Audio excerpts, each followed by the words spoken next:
Okay. So Conduit emerged in response to a call that Open Space did called Convergent Boundaries. And Convergent Boundaries was asking for a sound artist and a visual artist to come together and make something new. And their idea was that the Convergent Boundary is the place where tectonic plates come together, and so to produce something totally different. And so Jamie and I decided to work together as visual artists and sound artists, but not in that order, because he's more the sound artist, but he also does visual art. I do visual art. I don't know much about sound art, and so we thought we'd come together and try to think of some way to make something new. And so what happened was we started thinking about this Marcel Duchamp quote about how he challenged people how to make a painting of a frequency. And so it was in 1914, he said, how do you make a painting of a frequency? And so we started thinking, you know, how do you strip down visual art and sound art to frequencies? And really they are derived from the very same thing, a frequency for light waves and frequency for sound waves. And how could we break down open space to be sort of thinking about frequencies?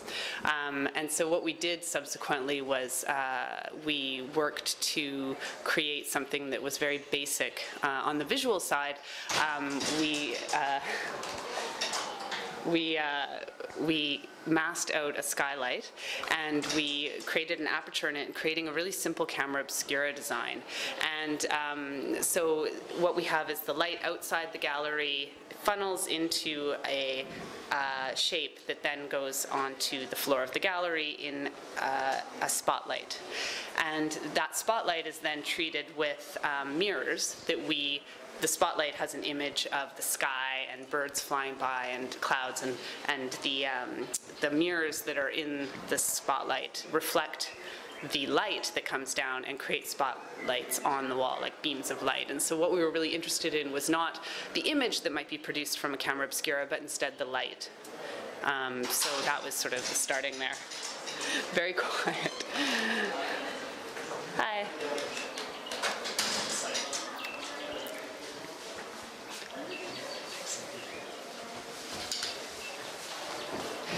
So that's my starting point for it.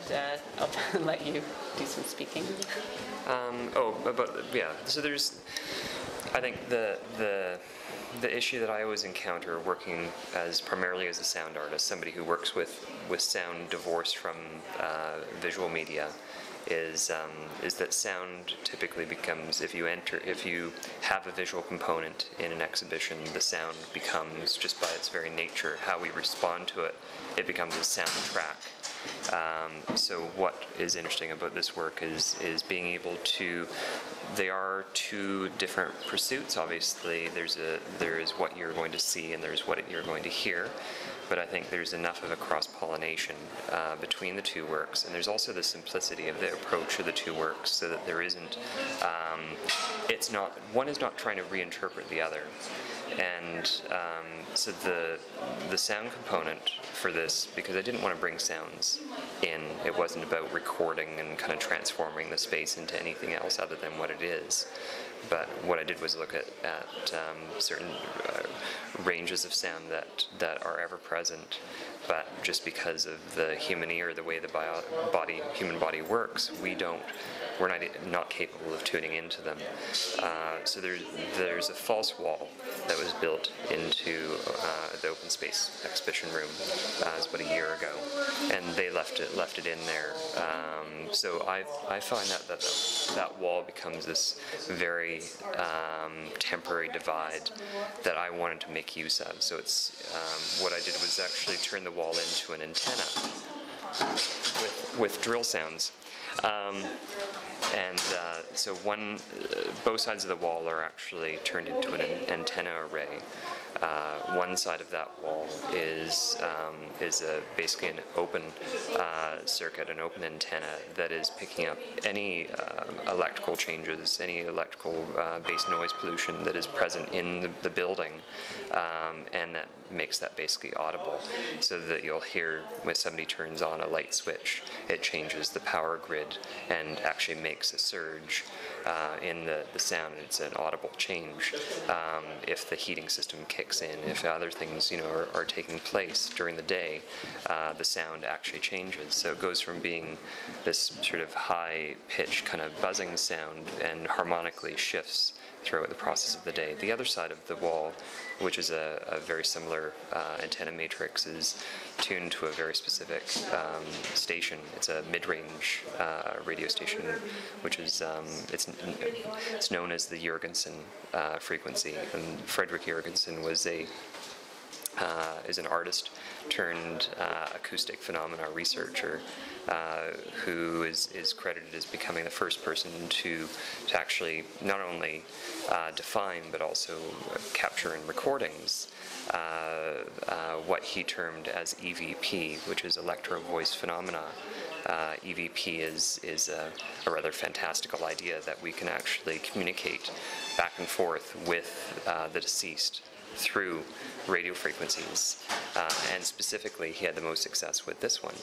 So it became an attempt not for me to genuinely say let's communicate with the history of the building, but it does point towards the history of the building. It does sort of suggest the idea that this white noise, this static that you hear, which is that antenna and that station, that there is the possibility that if one says it's not just white static, it's in fact turned into this antenna, to this very specific channel, that we actually then listen to it and listen into it quite differently. And that's really my interest in sound in its most base form, is that there are sounds that we live with every day, but we have taught ourselves to just sort of ignore certain ranges.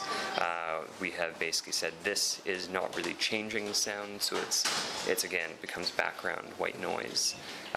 And there's another component to the visual work, or to the sound work, which is a scope, which is in the far corner of the room, which actually gives you a graphical representation of the audio that's running through both channels, and that actually sort of reveals what our ears do not, and that is that what is a very maybe an uninteresting or a very, very plain sound that's being emitted by the speakers is actually highly complex.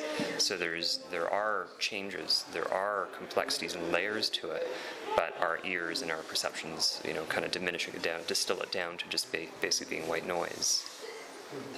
So one of the things that was really important, I think both of us in this particular installation, was actually dealing with, rather than representations like photography or sound recordings, we were really interested in channeling what's going on in the building. And so both of the works come together in that point where they're channeling the specificity of open space. So using the skylight and using the false wall as these starting points for sort of creating light and noise around, or light and sound around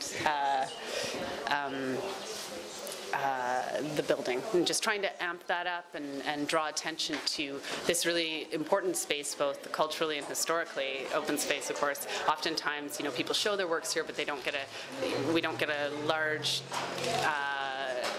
emphasis towards the actual building space, but it is a really specific space. It used to be a stable, and so the posts that are in it have rubbing on them from the horses, and so things like that just get kind of obscured by the fact that you're showing art in a gallery. We tried to enhance an awareness of those things with the works we did.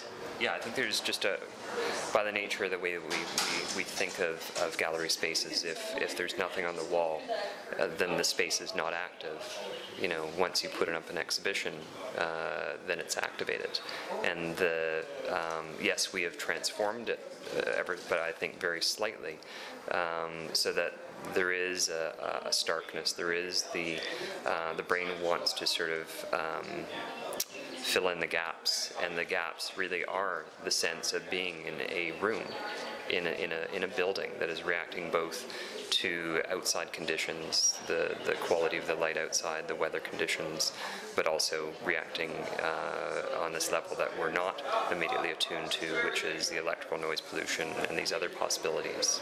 And the light undulating in the skylight as well. You know, we're not aware of that skylight being there. It's often closed off, or if it is open, we're not really paying attention to that undulation, light and clouds and birds that fly overhead. And so trying to draw that attention was important to us. Yeah, I think there's, in any space, there's a given. There's a series of givens.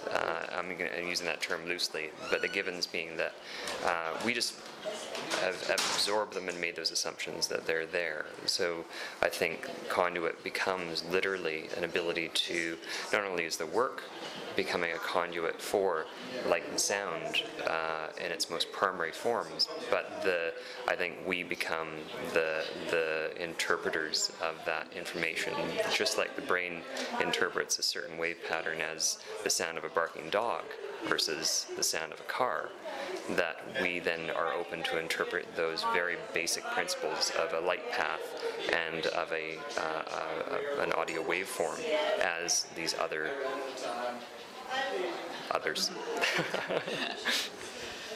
Yeah.